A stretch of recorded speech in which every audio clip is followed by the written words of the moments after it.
Dear students, today I am started second chapter partnership accounts, basic partnership concept or fundamentals of partnership.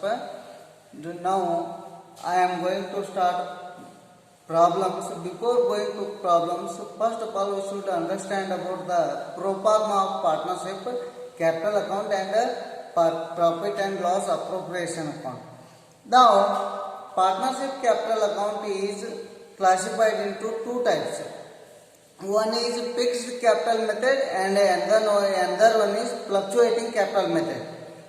In case we are going to prepare fixed capital method, or in case we are going to follow the fixed capital method, there are two accounts we should prepare. One is under fixed capital method, two accounts are prepared. One is capital account only only we are recording when they are invested the original capital. Original capital is mentioned in the capital account. In case current account is opened, current account any changes or all adjustments are recorded in the current account. All adjustments are not recorded in the capital account. Current account is opened for adjustments purpose and adjustments are not at all recorded in the capital account. Here fixed capital method and fluctuating capital method. Now we should understand the fixed capital method. In fixed capital method, partner's capital account is prepared. Partner's capital account in partner's capital account by balance brought down. By balance brought down, original capital is recorded when they are invested the opening capital. When they are started the business or beginning capital is recorded in the capital account.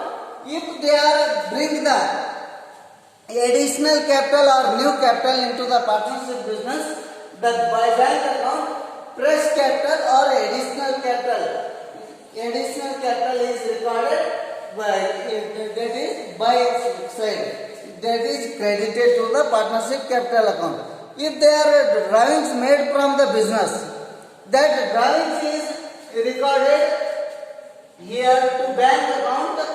Drawings amount is recorded, and whatever balance left into the business, that balance carried down. That balance carried down means that is closing capital in capital account.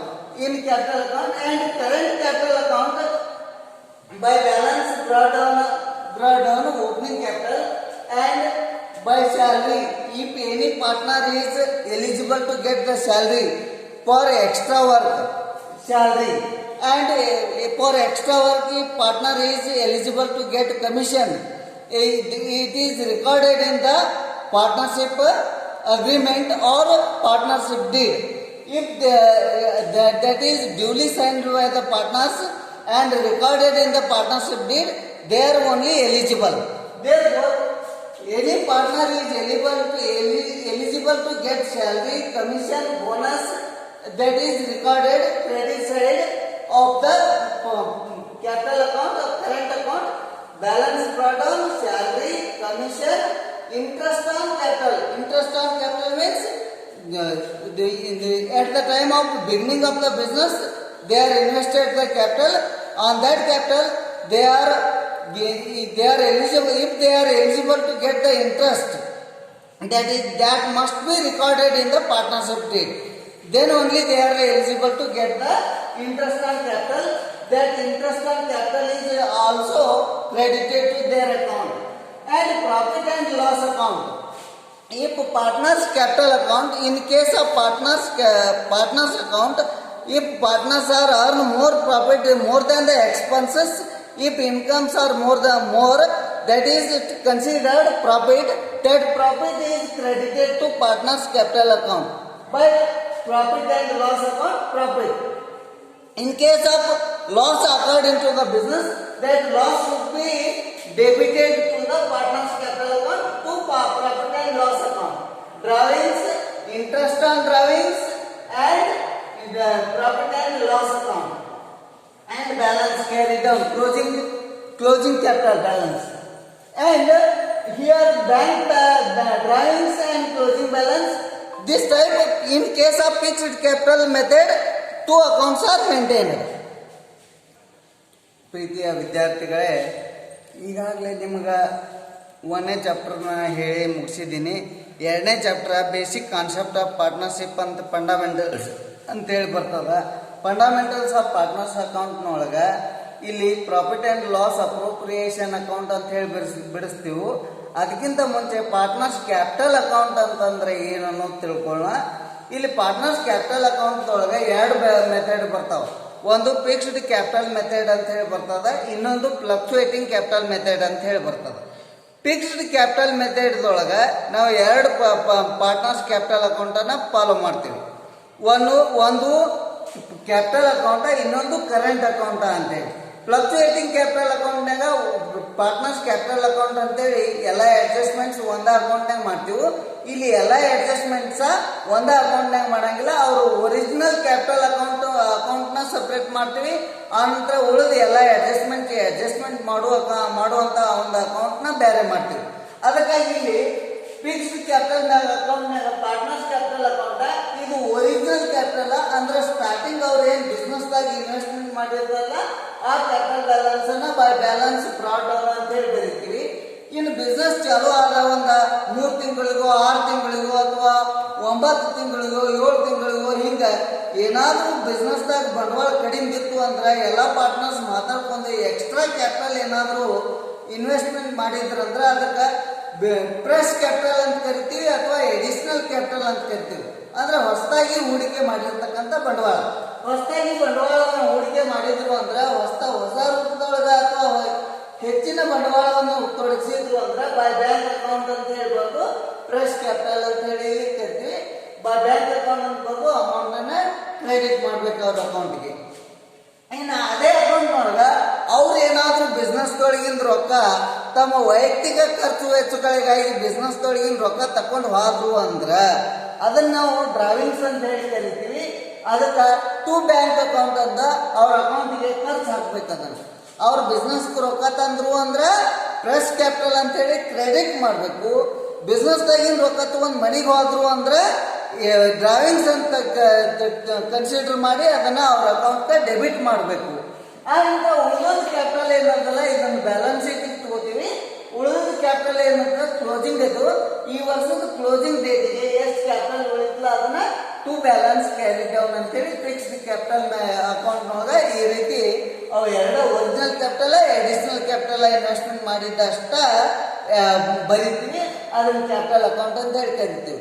ಇನ್ನು current ಅಕೌಂಟ್ನಾಗ ಯಾರಾದ್ರೂ ಪಾಲುಗಾರರು extra work ಮಾಡಿದಕ್ಕೆ salary ತಗೊಂಡಿದ್ರು, bonus ತಗೊಂಡಿದ್ರು, commission ತಗೊಂಡಿದ್ರು, ಅಥವಾ ಅವ್ರು ಬಂಡವಾಳ ಹೂಡಿಕೆ ಮಾಡಿದ್ರ ಮೇಲೆ ಬಡ್ಡಿ ತಗೊಂಡಿದ್ರು ಅಂದ್ರೆ, ಅಥವಾ ಬಿಸ್ನೆಸ್ದೊಳಗಿನ ರೊಕ್ಕ ಓದದ್ದು ಡ್ರಾವಿಂಗ್ಸ್ ಏನಿರ್ತದೆ ಅದ್ರ ಮೇಲೆ ಅವರ ಬಡ್ಡಿ ಕೊಟ್ಟಿದ್ರು ಅಂದ್ರೆ ಇಂಥವೆಲ್ಲ ಏನು ಅಡ್ಜಸ್ಟ್ಮೆಂಟ್ ಮಾಡೋದಿರ್ತದ ಆ ಅಡ್ಜಸ್ಟ್ಮೆಂಟ್ ಮಾಡುವಂಥ ಅಕೌಂಟ್ಗೆ ಏನಂತ ಕರಿತೀವಿ ಅಂದ್ರೆ ಕರೆಂಟ್ ಅಕೌಂಟ್ ಅಂತ ಹೇಳಿ ಕರಿತೀವಿ. ಪಾರ್ಟ್ನರ್ಸ್ ಕರೆಂಟ್ ಕ್ಯಾಪಿಟಲ್ ಅಕೌಂಟ್ ಅಂತ ಹೇಳಿ ಕರೆಂಟ್ ಕ್ಯಾಪಿಟಲ್ ಅಕೌಂಟ್ ಒಳಗ ಇಲ್ಲಿ ಬೈ ಬ್ಯಾಲೆನ್ಸ್ ಬ್ರಾಟ್ ಅಂದ್ರೆ ಬಿಗಿನಿಂಗ್ ಅಥವಾ ಸ್ಟಾರ್ಟಿಂಗ್ ಅವರು ಹೂಡಿಕೆ ಮಾಡಿರ್ತಕ್ಕಂಥ ಕ್ಯಾಪಿಟಲ್ ಅದು ಬೈ ಬ್ಯಾಲೆನ್ಸ್ ಬ್ರಾಟ್ ಡೌನ್. ಆನಂತರ ಎಕ್ಸ್ಟ್ರಾ ವರ್ಕ್ ಮಾಡಿದಕ್ಕೆ ಏನೋ ಬಿನೋ ಅಥವಾ ಸಿನೋ ಹಿಂಗ 4 ಮಂದಿ ಪಾರ್ಟ್ನರ್ ಇರ್ತಾರ.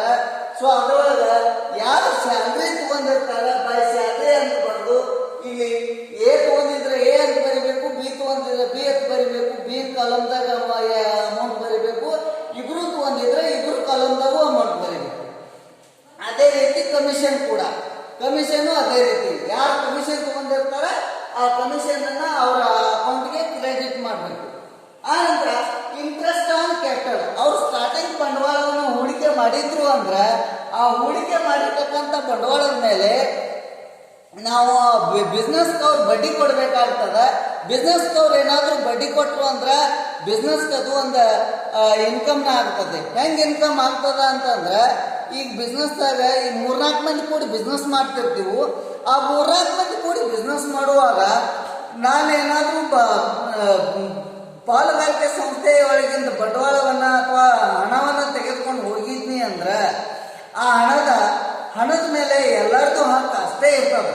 ರೈಟ್ಸ್ ಏನಿರ್ತದ ಎಲ್ಲರದು ಅಷ್ಟೇ ಇರ್ತದೆ, ಈಕ್ವಲ್ ರೈಟ್ಸ್ ಇರ್ತದ.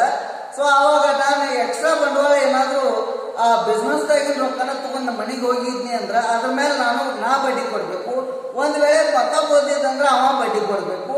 ಅವ ಬಡ್ಡಿ ನಾನು ಕೊಡ್ಲಿ ಅಥವಾ ಅವ ಕೊಡ್ಲಿ, ಅದು ನನ್ನ ಅಕೌಂಟ್ನಾಗ ಮೈನಸ್ ಆಗಬೇಕು, ಅಥವಾ ಅವ ಓದಿದಂದ್ರೆ ಅವನ ಅಕೌಂಟ್ನಾಗ ಮೈನಸ್ ಆಗಬೇಕು. ಅದಕ್ಕಾಗಿ ಇಂಟ್ರೆಸ್ಟ್ ಆನ್ ಡ್ರಾವಿಂಗ್ಸ್ ಅಂತ ಹೇಳಿ ಇತ್ತು ಅಂದ್ರೆ ಅದನ್ನ ಅವ್ರ ಅಕೌಂಟ್ಗೆ ಡೆಬಿಟ್ ಮಾಡಬೇಕು. Debit side to interest on drawings ಅಂತ ಹೇಳಿ. ಡ್ರಾವಿಂಗ್ಸ್ ಅಂದ್ರೆ ನಾವು ರೊಕ್ಕ ಓದಿದ್ದೀವಿ ಅಂದ್ರೆ ನಮ್ಮ ಅಕೌಂಟಿಗೆ ಖರ್ಚು ಹಾಕ್ಬೇಕು. ಆ ನಂತರ ಆ ಡ್ರಾವಿಂಗ್ಸ್ ಮೇಲೆ ಬಡ್ಡಿ ತಗೊಂಡಿದ್ದೀವಿ ಅಂದ್ರೆ ಬಡ್ಡಿಯನ್ನ ನಾವು ಡೆಬಿಟ್ ಮಾಡಬೇಕು.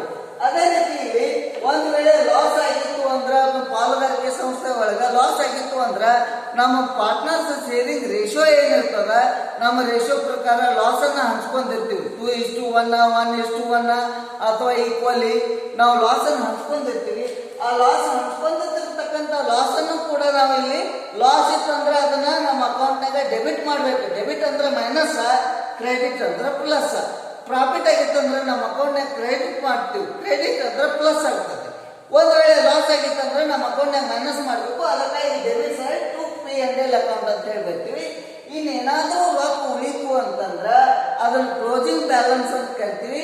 ಆ ಕ್ಲೋಸಿಂಗ್ ಬ್ಯಾಲೆನ್ಸ್ ನ ಈ ವರ್ಷದ ಬ್ಯಾಲೆನ್ಸ್ ಶೀಟ್ನಾಗ ಅವ್ರ ಕ್ಯಾಪಿಟಲ್ ಅಕೌಂಟ್ ಅಂತ ಏನ್ ಬರ್ತೀವಲ್ಲ ಅಲ್ಲಿ ತಗೋಬೇಕು. ಅವ್ರದ್ದು ಕೂಡಿಸಿ ಅದಕ್ಕೆ to balance carry down X ಅಂತ ಹೇಳಿ ಅವ್ರ ಅಮೌಂಟ್ ಅನ್ನ ಇಲ್ಲಿನ ಎಕ್ಸ್ ಅಂತ ಹೇಳಿ ಬರ್ದಿದ್ದು ಪ್ರೊಫಾರ್ಮಾ ಇರೋದ್ರಿಂದ ಪ್ರಾಬ್ಲಮ್ ಇತ್ತು ಅಂದ್ರೆ ಅಮೌಂಟ್ ಬರೀಬೇಕಾಗ್ತದ. ಡಿಯರ್ ಸ್ಟೂಡೆಂಟ್ಸ್, ಈಗ ನಾವು ಫ್ಲಕ್ಚುಯೇಟಿಂಗ್ ಕ್ಯಾಪಿಟಲ್ ಮೆಥಡ್ ಕಲಿಯು ನಾವು. ಯಾಕಂದ್ರೆ ಫಿಕ್ಸ್ಡ್ ಕ್ಯಾಪಿಟಲ್ ಮೆಥಡ್ನಾಗ 2 ಅಕೌಂಟ್ ಬಿಡಿಸ್ಬೇಕು ನಾವು. ಕ್ಯಾಪಿಟಲ್ ಅಕೌಂಟ್ನ ಒಂದು ಫಿಕ್ಸ್ಡ್ ಕ್ಯಾಪಿಟಲ್ ಅಕೌಂಟ್ನಾಗ ಬಿಗ್ನಿಂಗ್ ಕ್ಯಾಪಿಟಲ್ ಅಷ್ಟೇ ಬರಿತೀವಿ. ಆನಂತರ ಏನು ಅಡ್ಜಸ್ಟ್ಮೆಂಟ್ ಮಾಡೋದಾದ್ರೆ ಮಾಡಂಗಿಲ್ಲ. ಏನೇ ಅಡ್ಜಸ್ಟ್ಮೆಂಟ್ ಮಾಡೋದಾದ್ರೆ ಕರೆಂಟ್ ಅಕೌಂಟ್ ಅಂತ ಹೇಳಿ ಓಪನ್ ಮಾಡಿ ಸಪ್ರೇಟ್ ಅಕೌಂಟ್ ಹಾಕ್ತೀವಿ. ಅದಕ್ಕಾಗಿ ಅಲ್ಲಿ ಫಿಕ್ಸ್ಡ್ ಕ್ಯಾಪಿಟಲ್ ಮೆಥಡ್ನೊಳಗೆ 2 ಅಕೌಂಟ್ ಬಿಡಿಸ್ತೀವಿ. ಇನ್ನು ಫ್ಲಕ್ಚುಯೇಟಿಂಗ್ ಕ್ಯಾಪಿಟಲ್ ಮೆಥಡ್ ಅಂತ ಏನದ, ಈ ಫ್ಲಕ್ಚುಯೇಟಿಂಗ್ ಕ್ಯಾಪಿಟಲ್ ಮೆಥಡ್ನೊಳಗ ಎಲ್ಲ ಅಡ್ಜಸ್ಟ್ಮೆಂಟ್ ಎಲ್ಲ ಒಂದ್ರೊಳಗೆ ಮಾಡೋದ್ರಿಂದ ನಾವಿಲ್ಲಿ 2 ಅಕೌಂಟ್ ಮಾಡಂಗಿಲ್ಲ, ಒಂದೇ ಅಕೌಂಟ್ ಮಾಡ್ತೀವಿ. ಅದಕ್ಕೆ ಪಾರ್ಟ್ನರ್ಸ್ ಕ್ಯಾಪಿಟಲ್ ಅಕೌಂಟ್ ಅಂತ ಹೇಳಿ ಕರಿತೀವಿ. In case we are going to prepare fluctuating method, only one account is prepared and all adjustments are adjusted in this account only.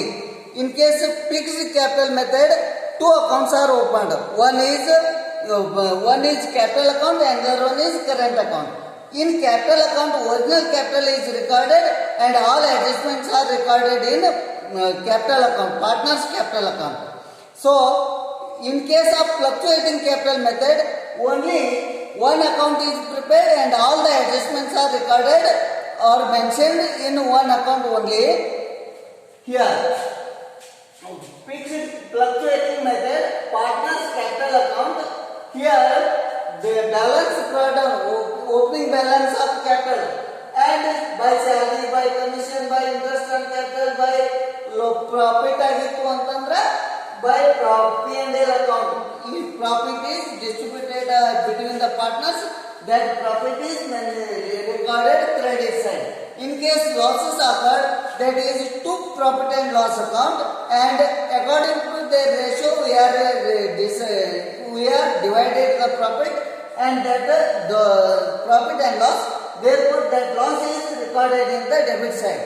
Here also two drawings, to interest on drawings, to profit and loss account, the loss and balance carried down.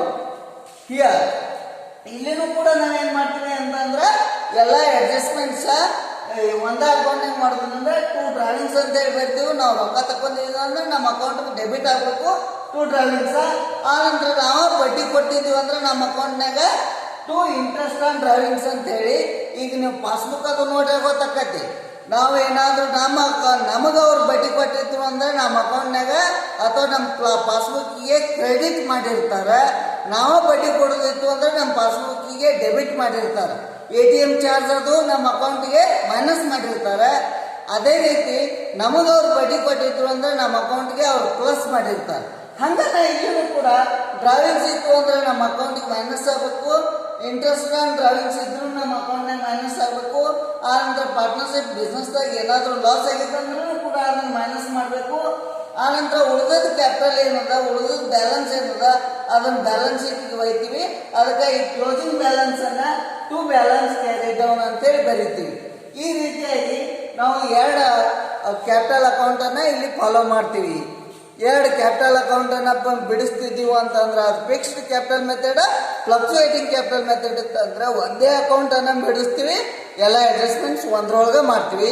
Fixed capital account ಇದ್ರೆ capital ಅಕೌಂಟ್ನಾಗ ಎಲ್ಲ adjustment ಮಾಡ್ತೀವಿ ಹೊರತಾಗಿ ಅಲ್ಲಿ ಯಾವುದೇ ರೀತಿ current ಅಕೌಂಟ್ನಾಗ adjustment ಮಾಡ್ತೀವಿ ಹೊರತಾಗಿ ಕ್ಯಾಪಿಟಲ್ ಅಕೌಂಟ್ನಾಗ ಯಾವುದೇ ಅಡ್ಜಸ್ಟ್ಮೆಂಟ್ ಮಾಡಂಗಿಲ್ಲ. ಅಷ್ಟ ಬರ್ತದ ಇಲ್ಲಿ. ಇನ್ನು ಮುಂದಿನ ನೆಕ್ಸ್ಟ್ ಕ್ಲಾಸ್ನಲ್ಲಿ ನೋಡೋಣ.